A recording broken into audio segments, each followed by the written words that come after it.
first scripture reading this morning comes from 1 Thessalonians chapter 5, verses 1 through 11, and can be found on page 205 in your Pew Bibles.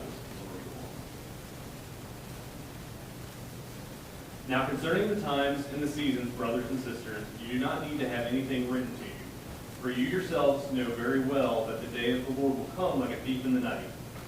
When they say, there is peace and security, then sudden destruction will come upon them, as labor pains come upon a pregnant woman, and there will be no escape. But you, beloved, are not the darkness, for that day to surprise you like a thief. For you are all children of the light and children of the day. We are not of the night or of the darkness. So then, let us not fall asleep as others do, but let us awake and be sober. For those who sleep, sleep at night, and those who get drunk at night. But since we belong to the day, let us be sober and put on the breastplate of faith and love, for a helmet the hope of salvation. For God has destined us not for wrath, but for obtaining salvation through our Lord Jesus Christ, who died for us, so that whether we are awake or asleep, we may live with him. Therefore, encourage one another and build each other up, as indeed you are doing. May the Lord bless the reading and understanding of his word. Well, today the lesson is do the work. And the rest of that is do the work and let God handle the results. That reading in Thessalonians, I want to make a couple of short comments about, because the last part about encouraging. Encourage one another. Build each other up. Just as in fact you are doing. There's kind of a checklist for this. A table in my wonderful new Bible that was given to me. Build each other up. These are examples. These are ways that you can do these things. The example here is build each other up. Just simply point out to someone a quality about them that you appreciate.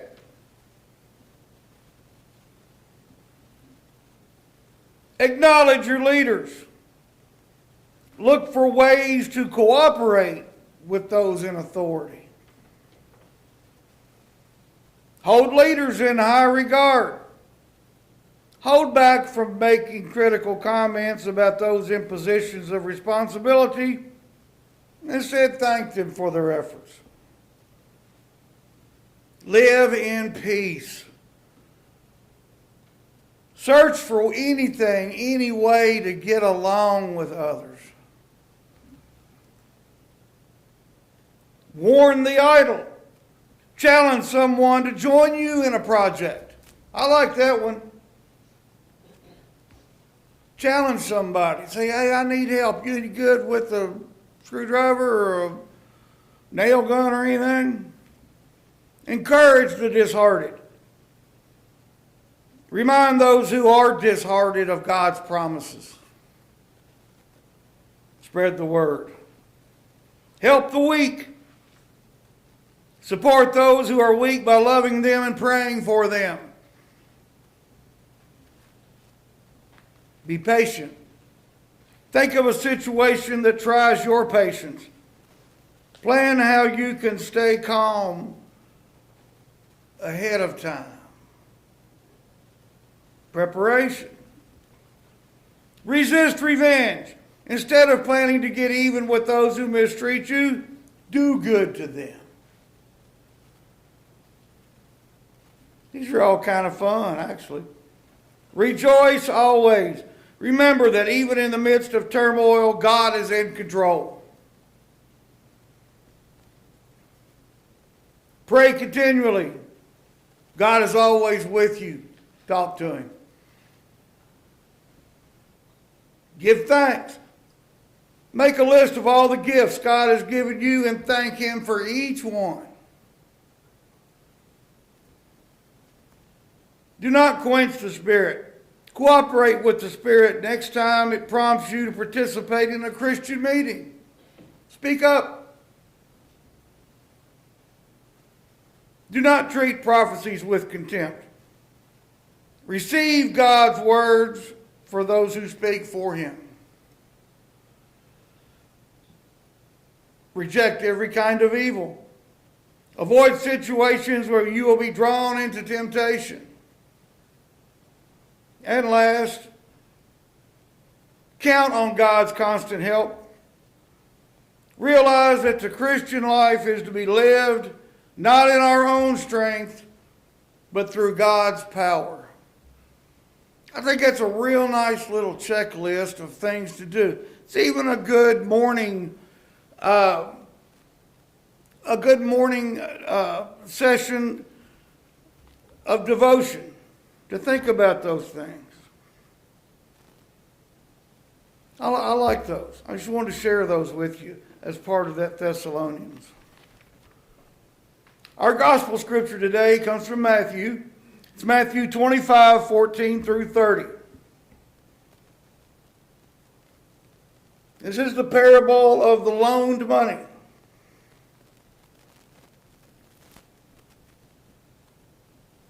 Again, it will be like a man going on a journey who called his servants and entrusted his wealth to them. To one he gave 5 bags of gold, to another 2 bags, and another 1 bag, each according to his ability. Then he went on his journey. The man who had received 5 bags of gold went at once and put his money to work and gained 5 more. So also the man with 2 bags of gold gained 2 more. But the man who had received 1 bag went off, dug a hole in the ground, and hid his master's money. After a long time, the master of those servants returned and settled accounts with them. The man who had received the 5 bags of gold brought the other 5. Master, he said, you entrusted me with 5 bags of gold. See, I have gained 5 more. His master replied, well done, good and faithful servant. You have been faithful with a few things. I will put you in charge of many things. Come and share your master's happiness. The man with 2 bags of gold also came. Master, he said, you entrusted me with 2 bags of gold. See, I've gained 2 more. His master replied, well done, good and faithful servant. You have been faithful with a few things. I will put you in charge of many things. Come and share your master's happiness. Then the man who had received 1 bag of gold came. Master, he said, I knew that you are a hard man, harvesting where you have not sown, gathering where you have not scattered seed. So I was afraid and went out and hid your gold in the ground. See, here is what belongs to you. His master replied, you wicked, lazy servant.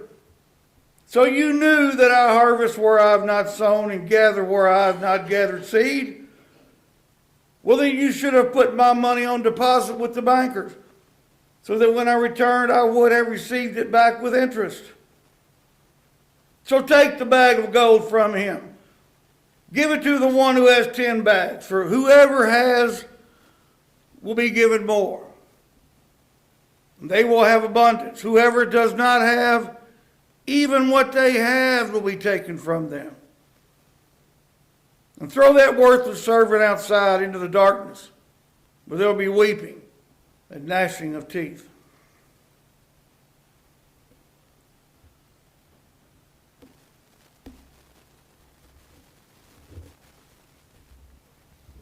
God gives us all gifts. Gives us all our own bag of gold. The master divided the money among his servants according to their abilities. No one received more or less than they could handle. And if this servant failed in his assignment, he could not use the excuse that he was overwhelmed, because he was given that according to their ability. If they did fail, it was only because they were lazy. They didn't do anything with it. These bags of gold represent any kind of gift or talent or just the basic person that God has given us to be us.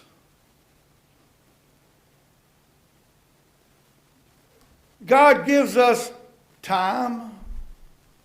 He gives us these gifts and all of our resources according to our abilities, and He expects us to invest them and to use them.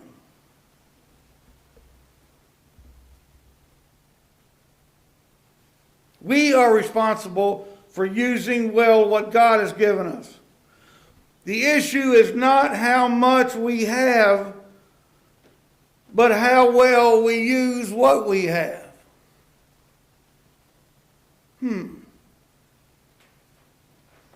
Doesn't matter how much you have. It doesn't matter what your talent is. It doesn't matter how much you got. You're expected to take that and do the most with it. Now, I've got a good example of this. I've seen it several times. I even once won a trophy at an awards banquet after one season of football for this very thing. It was an award where the coach had liked to point out people that do more with less. The guy that really, maybe not the most athletic as others, but he tries harder and he gets more done with what he does have. He doesn't try to do more. He doesn't showboat. He's not thinking that he is everything. He just comes in, goes to work, plays, and takes the best that he can out of himself and gives it to his team.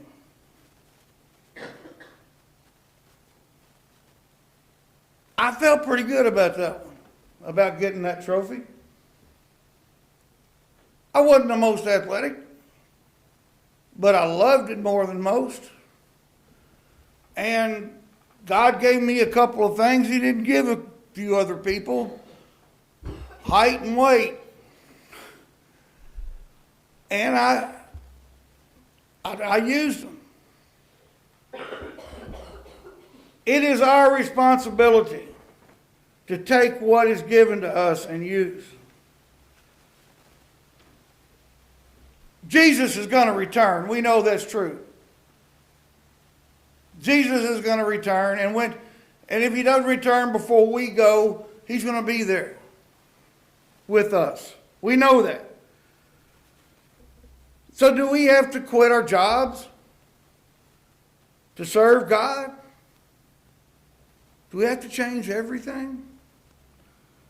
No, absolutely not. It means we are to use whatever abilities we're given, whatever job you have. It means that we are to use our time, talents, and our treasures diligently in order to properly serve God and to completely serve God in whatever we do. In other words, be the best at whatever you do. I had a job one time. My dad got me the job. He was running sheet metal work as a contractor out at IBM. And I needed a job. And he was about to choke me to death if I didn't get one. So he got me a job out there for another contractor at IBM called Rollins Services. Well, what Rollins Services were the garbage can emptiers. So I walked around all day pushing this giant yellow cart, emptying copious amounts of garbage, taking it to a compactor and doing it. And I grumbled about it. My dad said, look, you get a paycheck? Yeah. I don't care what you're doing. Sweeping the floor, emptying garbage, you be the best one. Hey, I'm not going to use the exact words, but you be the best that burned one that they've got. I don't care what you're doing. You be the best. Now, I took that to heart. People ask me, well, how come you could never buckle down to one career? I'd become the best, end up running the place, and get bored and have to move on to something else. It's just the way it happened. But I did use all the abilities God gave me. Now, for a few people, this might mean changing professions or changing your job, but it mostly means doing our daily work, whatever it is, to the best of our ability out of our love for God, and using the abilities that He's given us to the best of our ability, the best way we know how. Don't ignore it.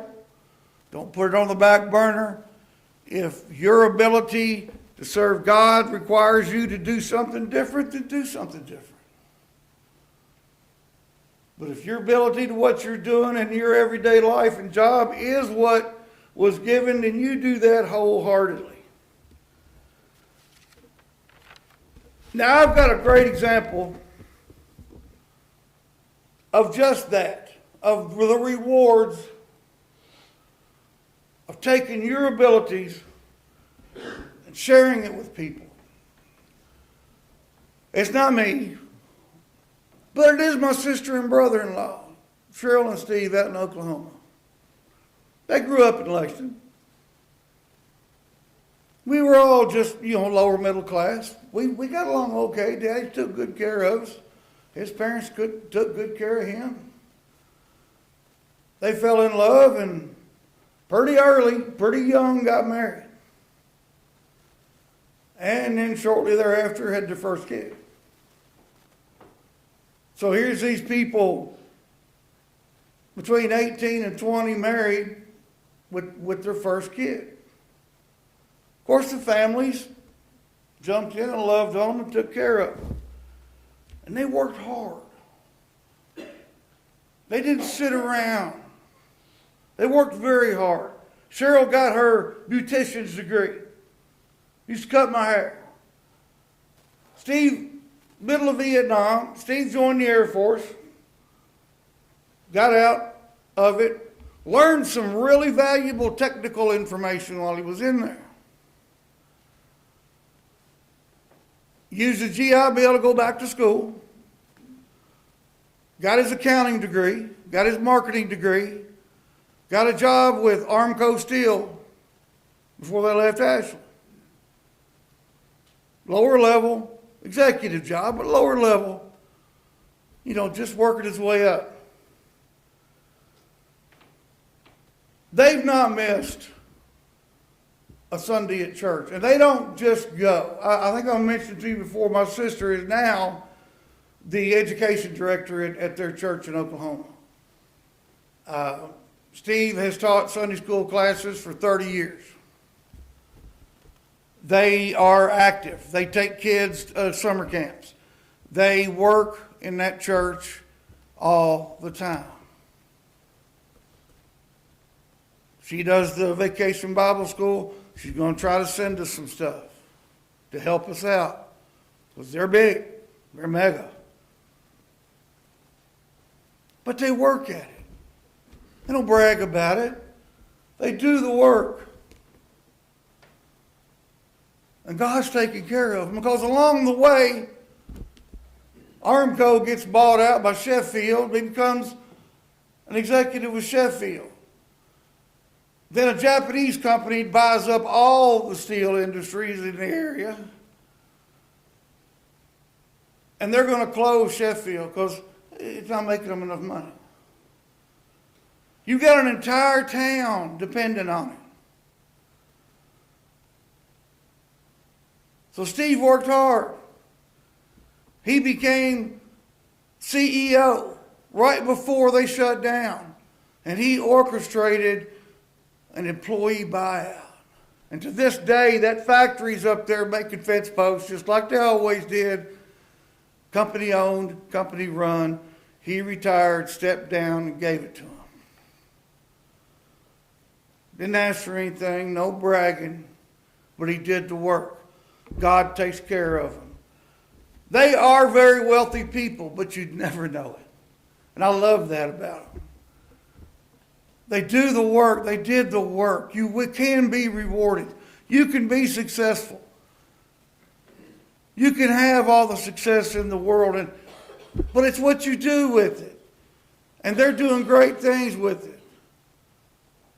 They're helping people. They're helping God. They're spreading the word, and God rewards them.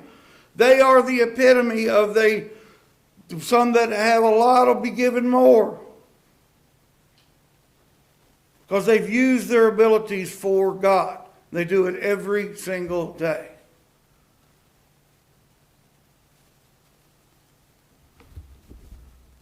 Excuse me, this last servant listed here, he's trying to play it safe. He's trying to protect himself from the master. He's afraid of him. He was thinking only of himself and was judged for his being so selfish.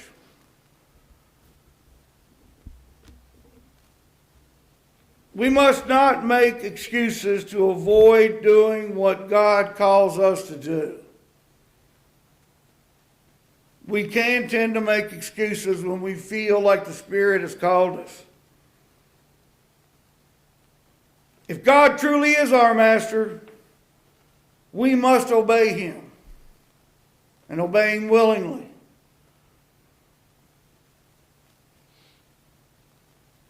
These things we're given aren't ours in the first place. They were given to us. We're just the caretakers of the church, of our souls, of our bodies, of the word that is shared with us. If we ignore the abilities, if we ignore the things that God gives us, or just flat abuse it, we're going to lose what we've been given.